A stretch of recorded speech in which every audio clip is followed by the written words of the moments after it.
Hello guys, మన క్రిస్మస్కి అయితే ప్లమ్ కేక్ ఆర్డర్ అయితే వచ్చింది. సో వాటి కోసమని నేను ముందే సోక్ చేసి పెట్టుకున్నాను. సో ఆ ప్రాసెస్ మీకు చెప్తాను. నెక్స్ట్ క్రిస్మస్ కన్నా యూస్ అవుతుంది. Just check it out.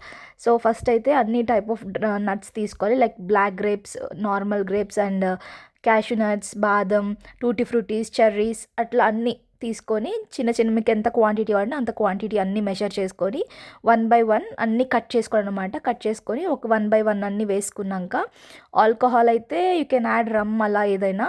ఒకవేళ నాన్ ఆల్కహాల్ అయితే only grape juice and orange juice ఈ రెండు వేసుకుంటే సరిపోతుంది. చాలా అంటే చాలా టేస్టీ వస్తుంది. అండ్ 1 మంత్ మొత్తం నానబెట్టకపోయినా అట్లీస్ట్ మీరు ఆర్డర్ ఇచ్చే ప్రీవియస్ ఒక 3 days night over night soak చేసినా సరిపోతుంది. సో ఆరెంజ్ జ్యూస్ ఇక్కడ గ్రేప్ వైన్ వేసాను, గ్రేప్ జ్యూస్ వేసాను, బట్ అది నాకు క్లిప్ మిస్ అయిపోయింది. అండ్ ఆరెంజ్ జ్యూస్ మొత్తం మునగాలి, ఈ నట్స్ అన్నీ మునిగేంత వరకు orange juice and grape juice వేసుకొని జస్ట్ ఓవర్ నైట్ మొత్తం సోక్ చేసుకోవడం అంతే.